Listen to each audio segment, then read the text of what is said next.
Hello and welcome. We're going to be talking to Katharine MacPhail today. Now, Katharine is a specialist in old homes. You might call them heritage homes. You might call them century homes. You might just call them really old homes, but she's an architect who specializes in that kind of architecture. And today we're going to be talking about the opportunity that we have around working with architects. I like to get inside the mind of an architect so that you and I understand better how to work with them when we have a job that lends itself to having an architect on it. For those of you who are interested in moving up market in your business, you want to get uh, uh, just a bigger, more profitable job, you're going to want to start working with architects. So it's really handy to understand how the architect sees the world. Katharine is super cool. She's very confident in what she does, but comes across in such an easygoing way. I think you're really going to enjoy the interview because I know in our pre-interview, she just had so much knowledge and insight into the way things have worked in the past and how things should work in the future. And if you get an insight into that, it's really going to help you when you sit down in front of an architect in your own market or in Massachusetts, where she is, and you have a conversation with somebody similar. So let's see what Katharine has to share with us today. Katharine MacPhail, how are you? Great. How are you doing? I am fantastic. Thank you. Good. Yeah, I've listened to your podcast. I like it. Mm. Oh, thanks. Yeah, I kind of like old houses, as you know. Yes, well, you have a very beautiful old house yourself. So Thank you. Thank you. you're very Um, lucky to have such a great house. yeah, well, it's a house that always needs work. So I'll tell you what, contractors love my house because they walk up and they're like, oh, yeah, we're going to get this guy. Yeah, that's right. Yeah, currently roofers You are you, circling my house. you got to help the economy. That's what I do. Roofers and Yeah, painters love support my them. house. Yeah. Mhm. Um, hey, Katharine MacPhail, who the heck are you? And how does it come to be that you're talking to all these professional contractors all around the world?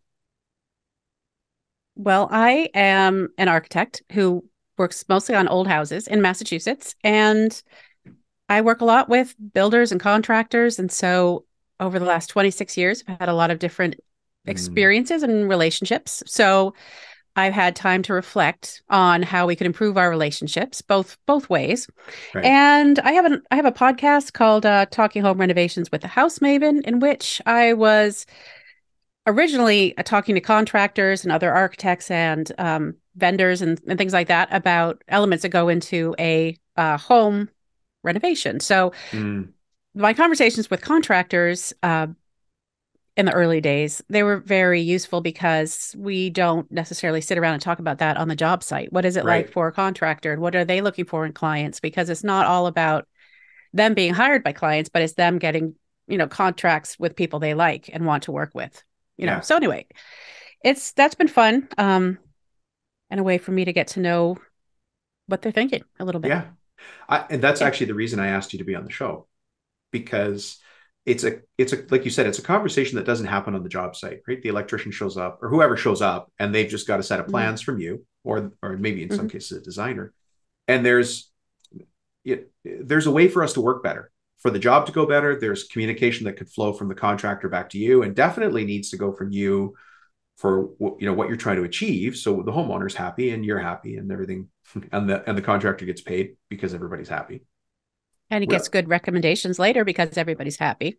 That's right, for the next job. And so much of Yeah. this business, I've got formal ways to show people how to market, to get new clients in new ways, but a lot of it really comes down to doing a great job and making sure you get that word of mouth. It definitely does. So that was a thinly veiled way to say, don't anger your architect. Mhm. The, who was thinly veiling that, you or me? Good. I thinly I veiled it. You thinly, I feel like even though we were talking about how can builders work with architects better, it's a two-way situation, So Mm, there are ways that architects, and I don't speak for all architects, by the way, but I do know or have been part of a group of nationwide group of architects, and we mm, talk about contractors a lot.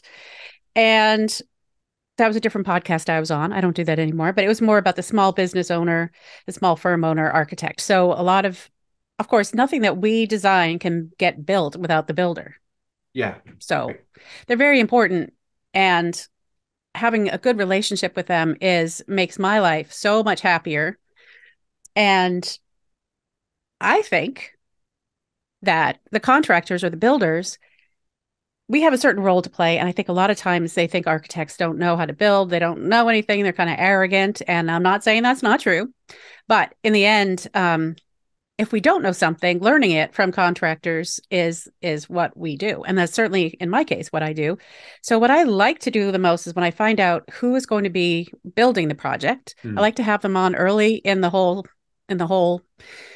process so that I can get their input on things so that they can feel Right. like they have buy-in, the whole thing, and they understand how the client's making the decisions they make.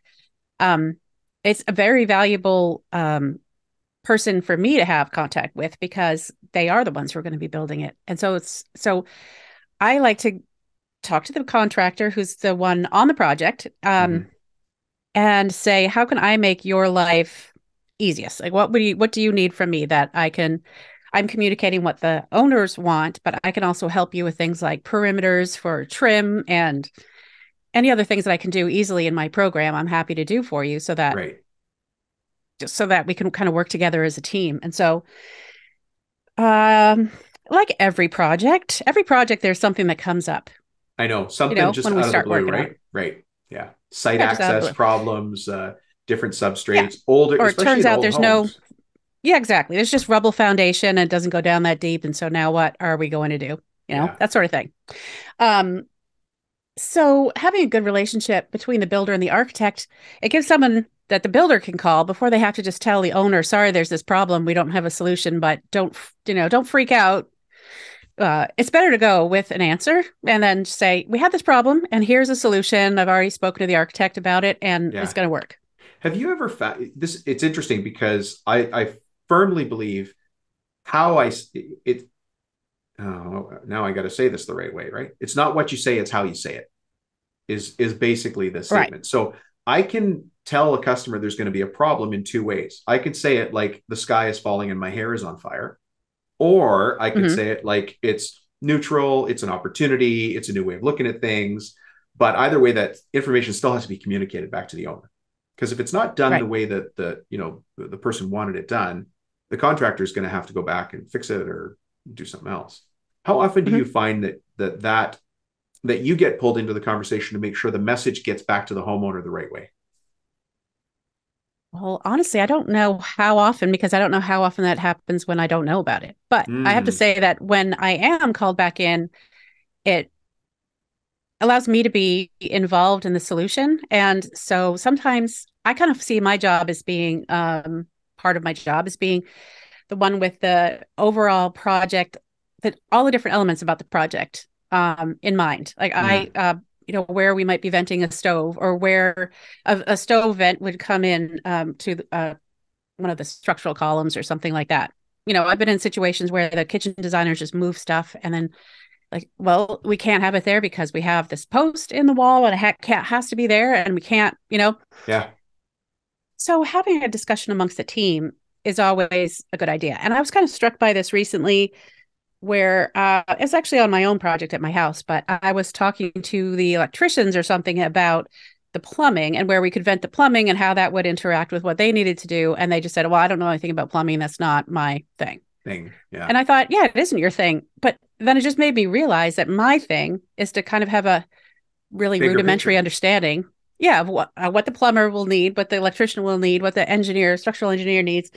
And yeah, so that's part of my job. And I'm always learning. It's been 26, 7 years. I don't even know, but there's always more to learn. So I am happy to be open to suggestions. And I think a lot of architects are. I mean, I think generally speaking, we just want things to work out for our client. Yeah. Yeah. And yeah. So there's And so do you. So do contractors. everybody So it wants it to works. work out. Nobody wants to have a tough day at work. Nobody wants to go and do No. something to the best of their ability and then say, you got to tear that out. It's wrong. Now it's Mm-hmm. costing that subcontractor money and time and frustration. Nobody wants that. Nobody wants Right. that. Nobody wants it. Some of the things, when we start talking about the contractor's business, like if they look at their book of business, all their customers, one of the things I quite often hear is, I wish I was in with more architects or different architects.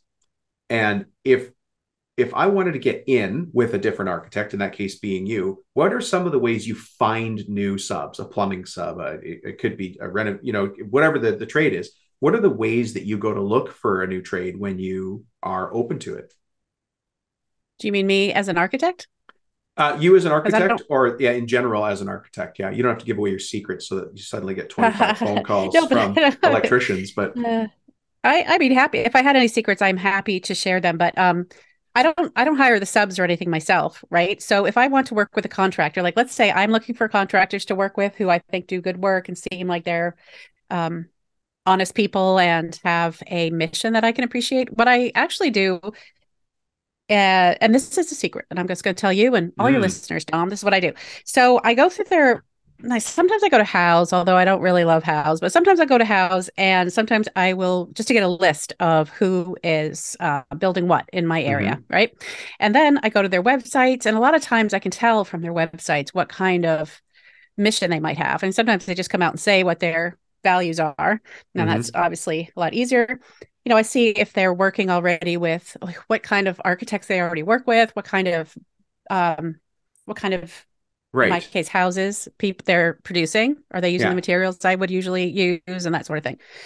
And then what I do, and this is the secret part. Okay, this is so then I write to them and I say, I just do a cold, like a totally cold email, and I'll say, I saw this house that you did, or I heard about you from X, Y, and Z, or I saw your website and I really like this part of your mission. And I am looking for good contractors that I can refer work to. And I'd love to know what kind of work you are looking for so that I can send you appropriate work.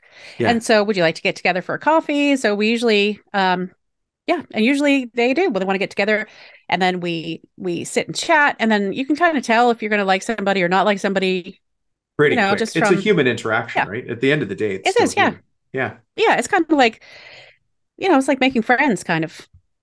We both have the same basic interest in mind and we have We've shared business goals. opportunities for each other, so that's what I do. But really what I'm looking for is, yeah, I actually am sincerely looking for people who I would like to work with because people are retiring all the time. A lot of the guys who I started working with, contractors that is, back when we were young and Or they're younger. retiring now. Yeah. Younger. I mean, yeah, when I was, 30, um, there was a cast of characters that now have either retired or died or whatever. And so now you have to keep building new relationships. Anyway, Right. so it's always good you can't have too many friends.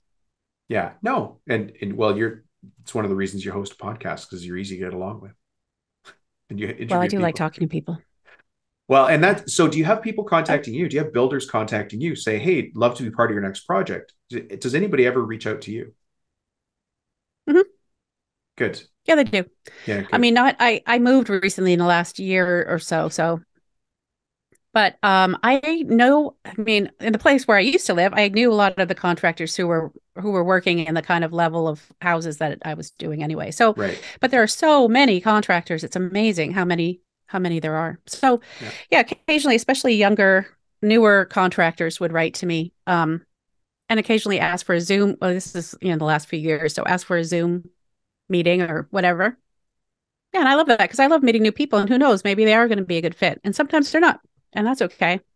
Well, and I think we forget, because the kind of conversations I have is somebody will say, Dom, I really want to move into that $1 million range. I want to start doing $1 million projects, $500,000. Doesn't matter their number, right? And so then I ask, well, what size of projects are you doing now? Well, we're just starting out. Our biggest job's about 25 grand. Or it doesn't matter what the number is, 250,000.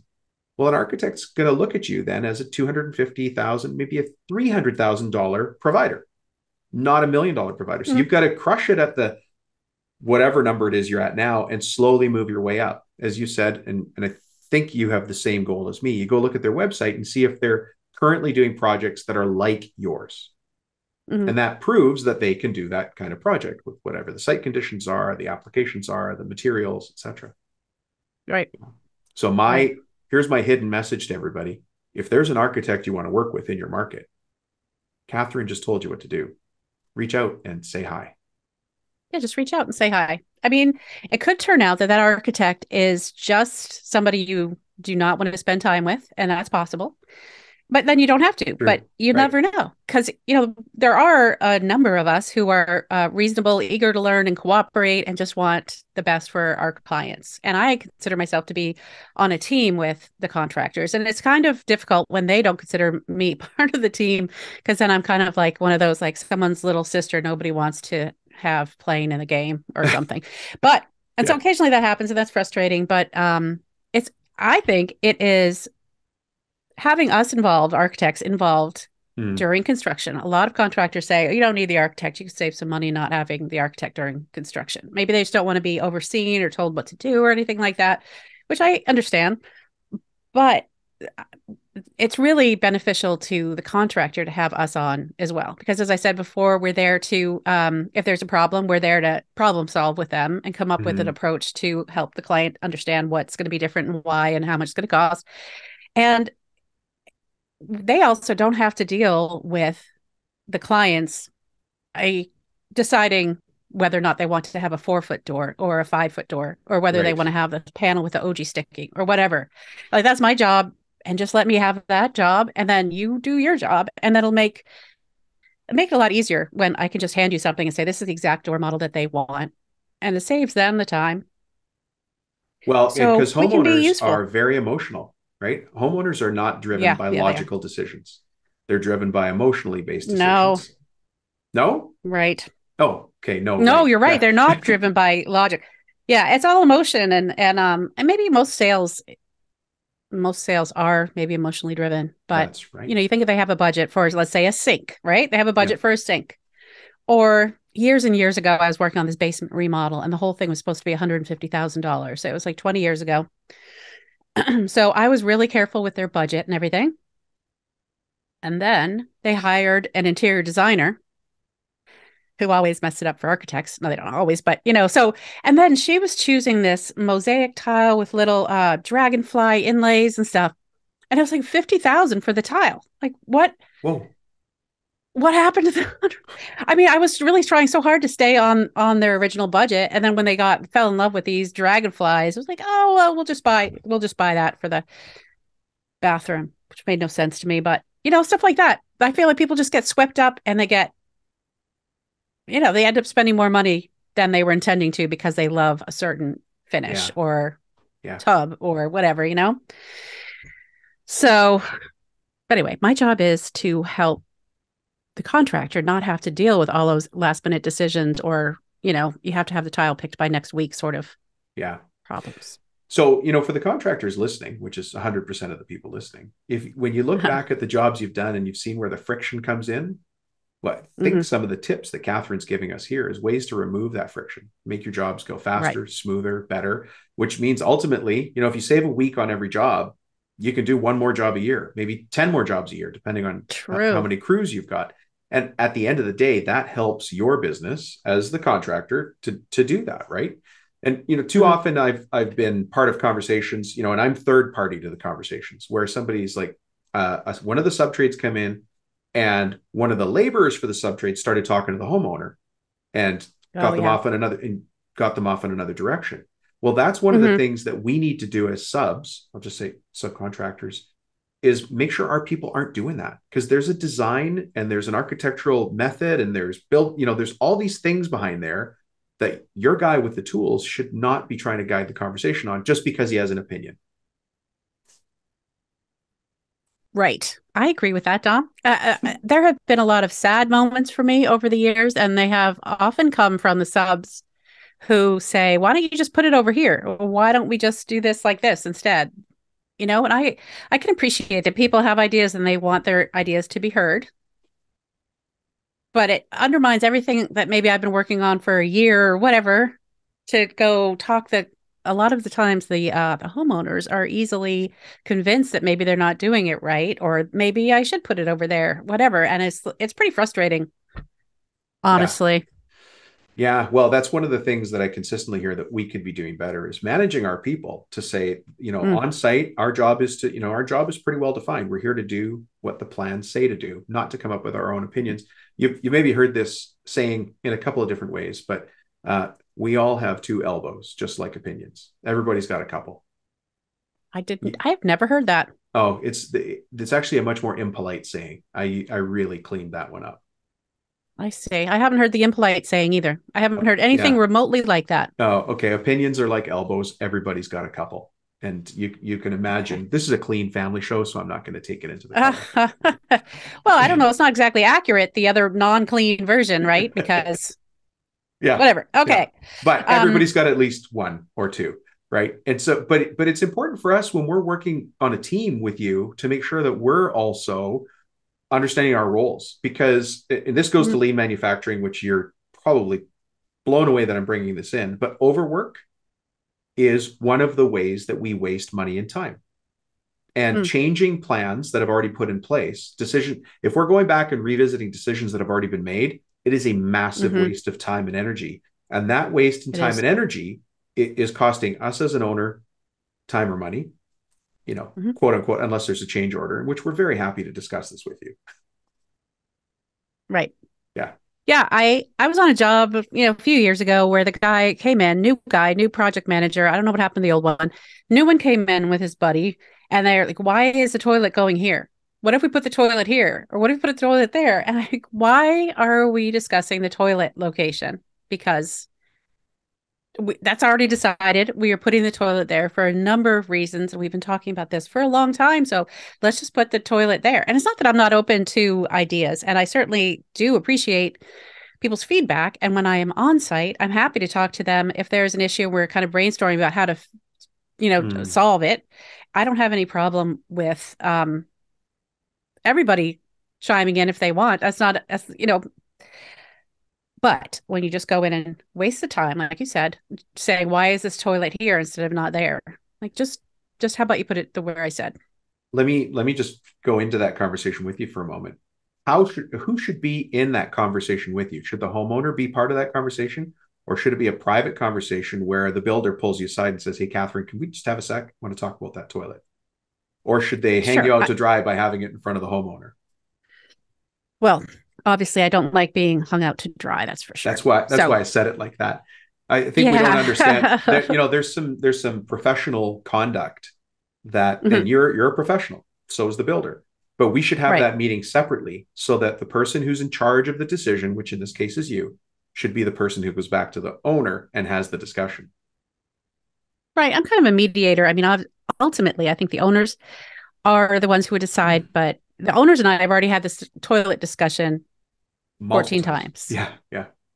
All right. So then we ultimately came up with this. Like we've already placed it all around for different reasons. This is where it's going. And so, yeah, if they took me aside and said, "Hey, why don't we move? Why is it there?" Because sometimes, yeah, it's a better idea, right? But yeah, just say it to me. It was just the way. It was also, like you said before, it wasn't what they were saying as much as how they were saying it. And I just felt that was I don't know how much of it is that I'm an architect who they irritate the subs.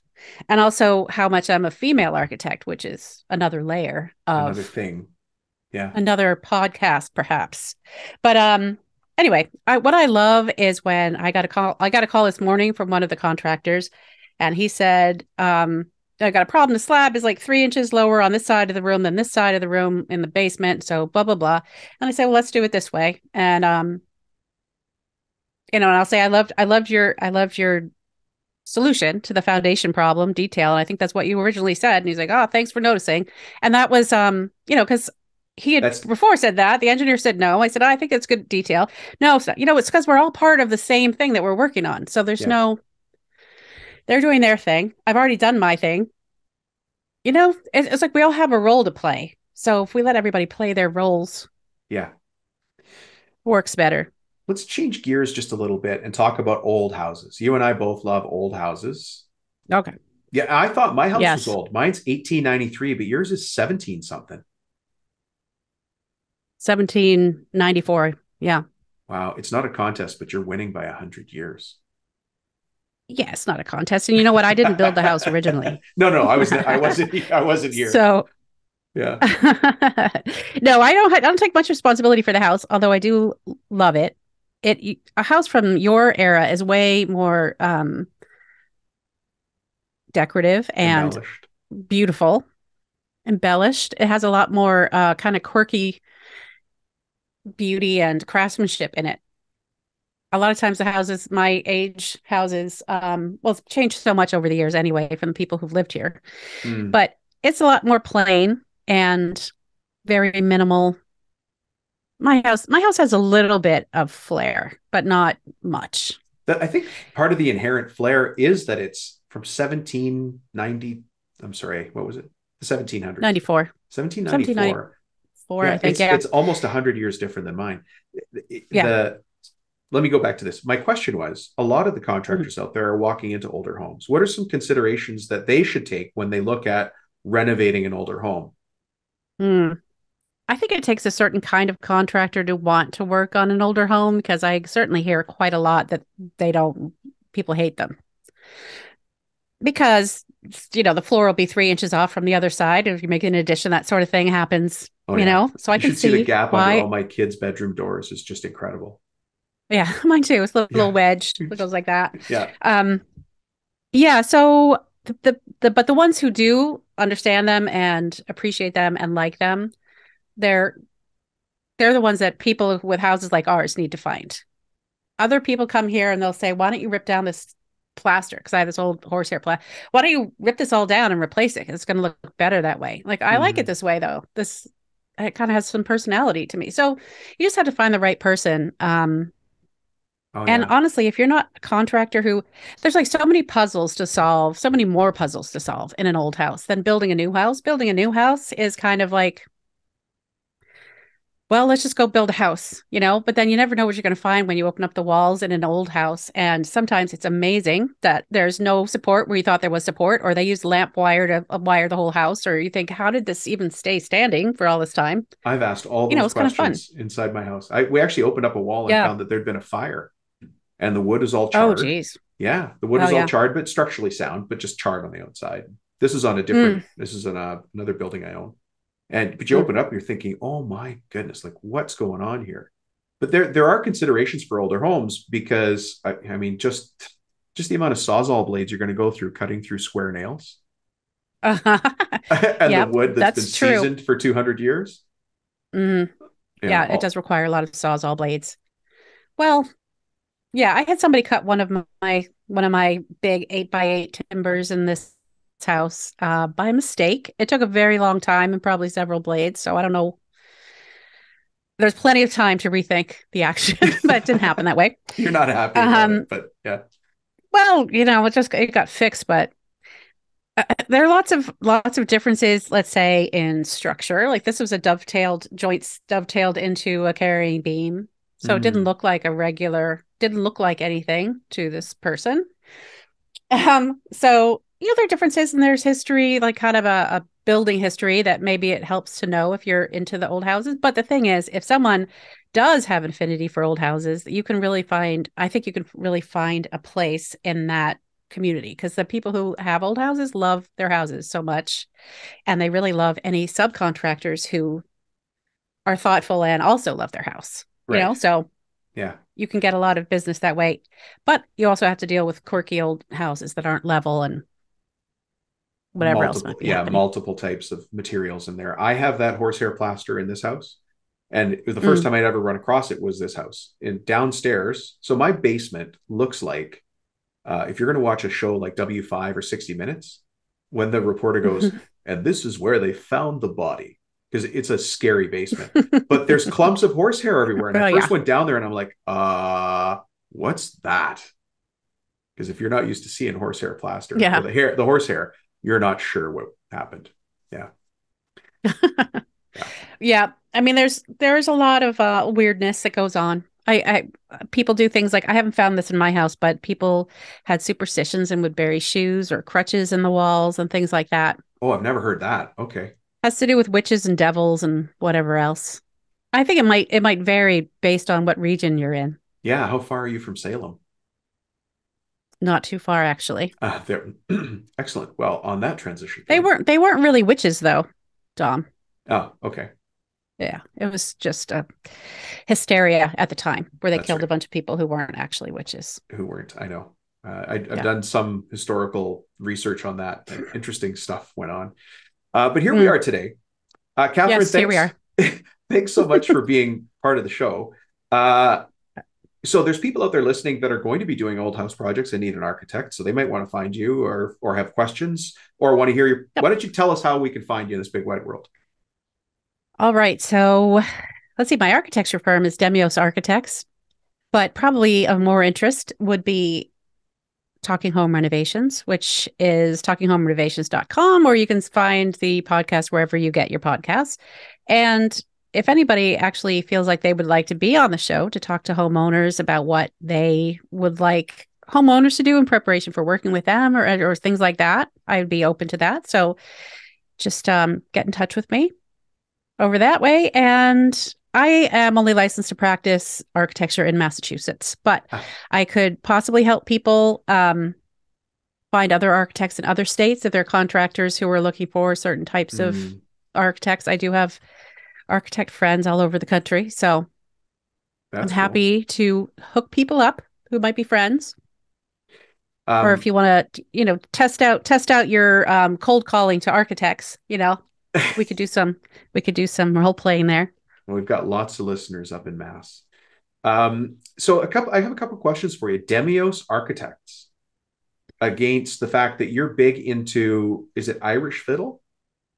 Scottish fiddle. Oh, yeah. I knew I was going to get it wrong, and I got it 100% wrong. I'm so sorry. Well, that wasn't 100%. No, that's very close. I mean, most people think it sounds the same anyway, so I'd say it's very close. Yeah, but then Demios sounds like a Greek name. Yes, it does. Well, I will give you the short explanation for that is that originally I was in practice with my husband, who's also an architect. And so the name of our practice was MacPhail Architectural Collaborative, but we had a storefront where we showed art. We had book readings and other art events, right? So we were in the newspaper all the time, and I felt like I felt self-conscious about using my name and one of my marketing friends told me that was a major misstep in my career, to then decide I was getting too much attention and change the name to something that had to do with people rather than me. So it's actually supposed to be a Greek root having to do with, it means public, as in having to do with people. So that's like, but then I was told by I think a linguist, but I probably have that wrong, to tell me that I got it completely wrong, and that is not what that means. And well, it was too late by that point. But that's where that came from. Was when we had a gallery and we were trying to be more open to the public and open to the people, you know. So that's where that comes from. Well, interesting. But I do have friends who would call up and say they wanted a gyro or something. They call up and order a gyro. They thought that would be very funny. Yes. So it sounds like a Greek diner. It's just sounds like a Greek name. I didn't know that it would be a diner. It does. Yeah. I got to keep people guessing, I guess. Yeah. Well, thank you for being on the show. I really appreciate it. And I hope people reach out to you. Obviously, you've got a wealth of knowledge in the old home, or what do you call them there? We call them heritage homes where I live. What do you call them? Century homes or old homes? Yeah, we don't have historic homes sometimes. There you go. Okay. Yeah. So if somebody has a historic home question, reach out to Katharine. Thanks very much for being on the show. My pleasure. Thanks for having me. Yeah. Bye-bye. Well. Thank you, Katharine MacPhail, for helping us understand, the world as seen through the eyes of an architect. And then we had this little merge there. We thought about what the customer's seeing and how the communication between the customer, the architect, and the builder goes, or renovator. Those are all really important perspectives for us to have. Even if you're just listening to this and not taking notes, it's important to understand how other people see the world, because it's going to help you and I do a better job in serving those people. As I said in the intro, if you want to move up market in your business, if you want to start going after a higher job size, maybe more complex jobs, more profitable jobs, you're going to need to start working with architects. And understanding how they see the world is a really important way to do that. So thanks for checking in.